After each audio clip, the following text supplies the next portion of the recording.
They say your prime has a deadline. That somewhere behind you, maybe at 25, maybe 35, was the summit.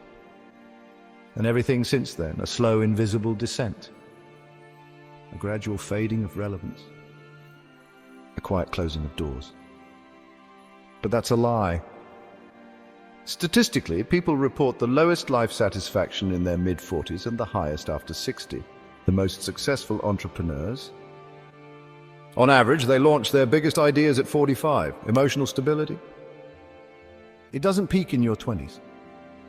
It matures, deepens, expands with time. So if everything you've been told about aging is false, what else might still be possible? You know the feeling. You scroll past the milestones, someone's second marriage, someone's new business, someone's beach view tagged with finally living. You pause, smile, feel happy for them. But beneath that smile, something inside you whispers, I missed it. You don't say it out loud. You don't even want to believe it. But at night, when the house is quiet, when the dishes are done and the light over the sink hums louder than the thoughts in your head, you ask it silently, is it too late?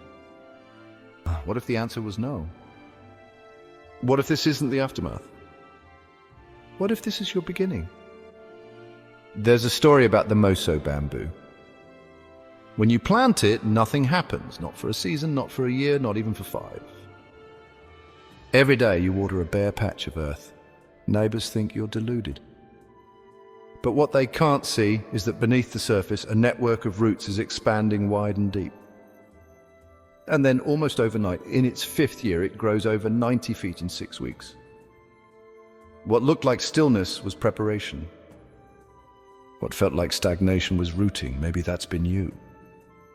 Maybe the years you've labeled as wasted were anything but...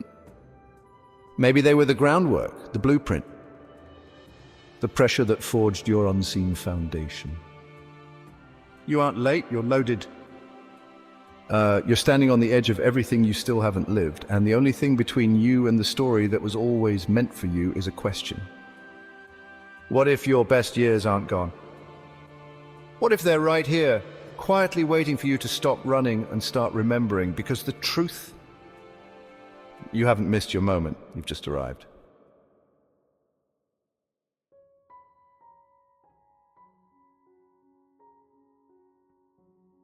You don't always see the moment your life starts to crack. It begins in the smallest places, standing over a sink, staring at suds while your heart feels like it's floating somewhere far from your chest. It begins in silent commutes, in unanswered texts, in a smile that feels slightly disconnected from your face. You're not falling apart, not really, but you're not fully here either. And the scariest part, you don't even remember when that started. We think of breaking points as explosions, but sometimes they're just the soft erosion of joy, the quiet fading of wonder, the slow suffocation of a life lived entirely in survival mode. David was 59 when the illusion collapsed. Divorce, diagnosis, loneliness like fog. He said the moment he truly cried, sobbed like a child, wasn't shameful, it was holy. Something broke, he said, and in the breaking, something better got in. We try so hard to hold everything together. But what if holding on is the thing keeping us from healing? There's a Japanese art called kintsugi. When pottery breaks, it's not glued back to look new, it's repaired with gold. The cracks remain visible, intentionally. Because in that culture, the break doesn't ruin the object, it defines it. The damage becomes part of the beauty. The story isn't one of failure, it's one of transformation. Rachel was 50 when her life fractured. The titles she'd used to anchor herself, wife, executive, dependable, disappeared within months. She thought she was done. But in the stillness, she remembered an old manuscript. Half finished, buried on a hard drive. She finished it, published it, it became a bestseller. Not because she finally became someone new, but because she stopped pretending she had to. The pain didn't end her story, it gave her back her voice. There's a paradox in all this. The thing we fear, falling apart, is often the only path to becoming whole. Jean was 71 when her lifetime of self-criticism collapsed in a single diagnosis: ADHD. Suddenly, every missed appointment, every forgotten deadline, every label, lazy, scattered, wrong, was reinterpreted. She wasn't broken, she was misunderstood. She changed nothing about her soul, she changed the story. She said, "I used to hate myself, now I think I've done pretty damn well." And maybe that's what the breaking is for. Not to destroy us, but to stop us, to strip us down. To bring us finally face to face with the person we abandoned trying to become what the world told us we had to be. The Sufi poet Rumi wrote, "Don't grieve, anything you lose comes around in another form." And the parts of you that have been shattered, maybe they're the gold. Maybe what's been burned down in your life has only cleared the view. And maybe what you've mistaken for an ending is the moment you're being invited to come alive for the very first time. Because this isn't the chapter where it all falls apart. This is the one where you rise.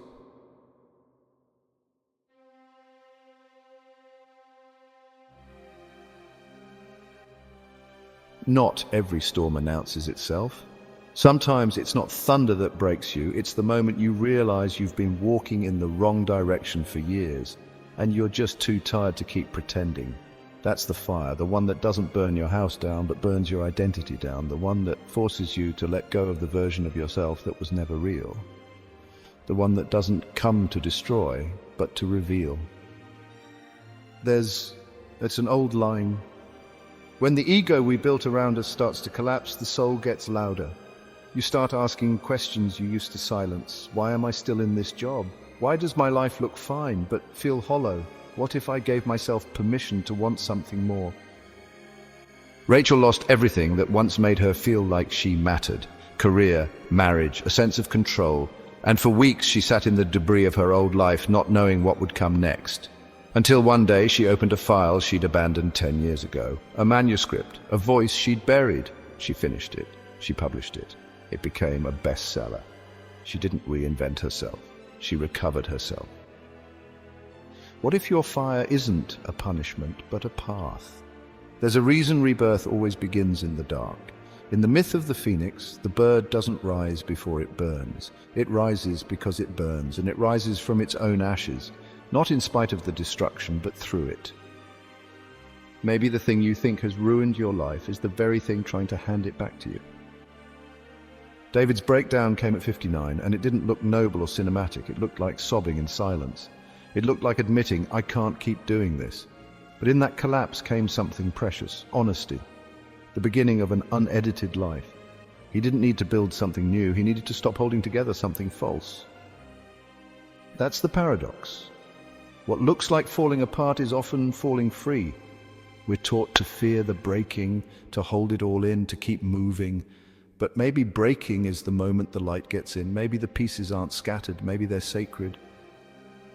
Jean didn't find clarity at 20, she found it at 71. A lifetime of shame collapsed in one diagnosis: ADHD.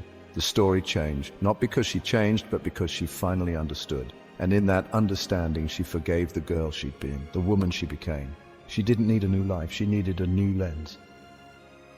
We chase healing like it's something outside of us, but maybe it's already here. Inside the ruins of the life we thought we had to live. Maybe the fire didn't come to end you, maybe it came to start you. And if you're standing in ashes now, if your job, your relationship, your confidence, your sense of purpose has been reduced to smoke, don't run, stand still. There's something waiting for you there, not the person you used to be, but the one you were always meant to become. This is not the moment you lost everything. This is the moment you found yourself.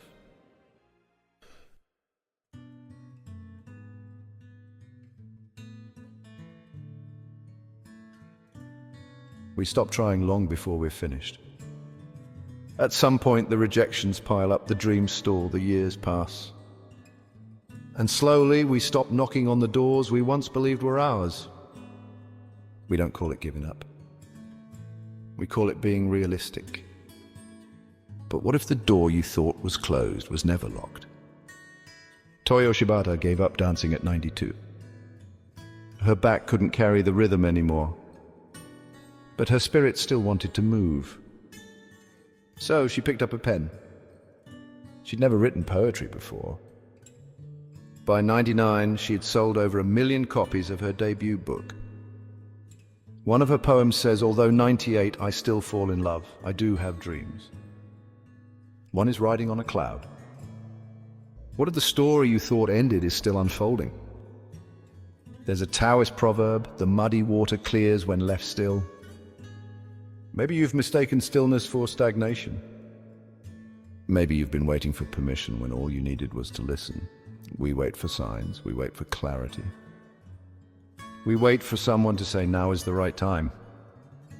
But the truth is, the door doesn't open when life gets easier. It opens when you stop trying to force it and start trusting what's pulling you toward it. Anne thought her usefulness had expired. In her 60s, retired, uncertain, she started volunteering at a dementia care home. She didn't know what she had left to give. But in those rooms, with those hands held and stories shared, something awakened. The residents called her the hummingbird. She wasn't fixing anything. She was simply present. She said 6 hours felt like 6 minutes. That's what happens when you walk through the right door, not the glamorous one, the one that leads you back to meaning. We assume purpose lives in achievement. But purpose often lives in service, in stillness, in small sacred acts. You don't have to start a business. You don't have to write a book. You don't have to change the world. But you do have to remember what lights you up. Maybe it's a garden, maybe it's painting, maybe it's mentoring. Maybe it's the part of you that used to sing to the radio before someone told you to grow up. What if the thing you're meant to do in this next chapter isn't new? What if it's something you've always loved but left behind? What if it's not too late? What if the door was never locked?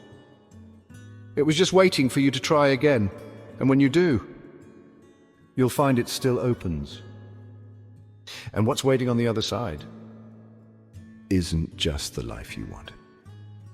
It's the version of you who's finally ready to live it.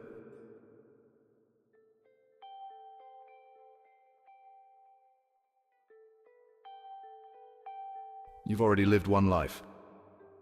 The one where you followed the script, got the job, built the family, earned the title. The one where you said yes when you wanted to say no. The one where you smiled through things that hollowed you out. The one where you told yourself, this is just what life is. That was the first story. But it's not the only one. There's another story. One that doesn't start with success. It starts with honesty. It starts with the quiet admission, this isn't enough anymore. Carl Jung called it the second half of life. A place not of ambition, but of integration, not of proving, but becoming. The moment the soul takes the wheel and says, now it's my turn. The first half of life is about adding labels, roles, achievements, expectations. The second half is about subtracting everything that was never really you. This is where the king rises, not the tyrant. Not the ego in a crown, the real king. The one who rules with clarity, calm, presence. The one who stops chasing and starts choosing. The one who doesn't need to be loud because he knows who he is without being told. The king doesn't look back to reclaim his youth. He looks forward to bless what comes next. To plant trees he may never sit beneath. To pass on wisdom earned through fire.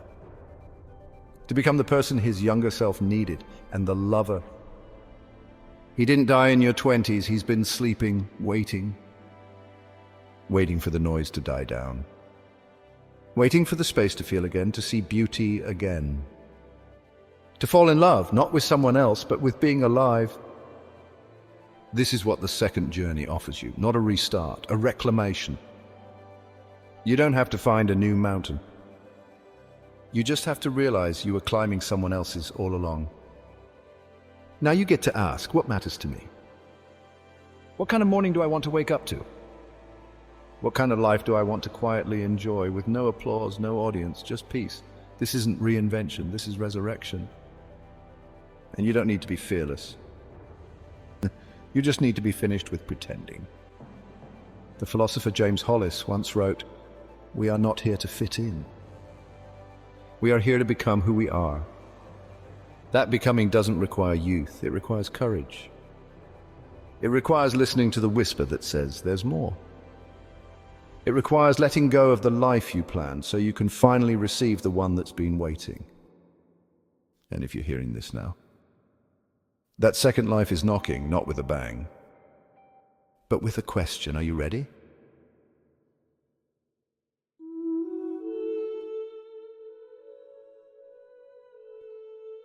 You don't need to be told what to do. You already know. You've always known. You just didn't believe it was still allowed. They told you purpose had a deadline. That joy has an expiration date. That reinvention is for the young. That love is less electric after a certain age. That dreams shrink as decades pass. But what if that's all backwards? What if the real voltage comes not from youth, but from clarity? What if freedom isn't in rebellion, but in release? What if your best years are still ahead because you finally lived enough to know what actually matters? This is the part of the story where the character stops running. Not because they're tired, but because they finally arrived. Not at a destination, but at themselves. The tree in winter is not dying. It is deepening its roots, gathering its strength for the spring it already knows will come. Maybe you are in that winter, but what's inside you is already blooming. Rumi wrote, "Try not to resist the changes that come your way. Instead, let life live through you. You are not behind. You are not too old. You are not the faded photograph of who you once were. You are the author of what comes next, and this chapter, it can be your favorite one yet. Because now you don't chase approval, you chase meaning. You don't seek validation, you seek resonance. You don't dream for someday, you build for today. This is the point in the story where the reader expects the ending.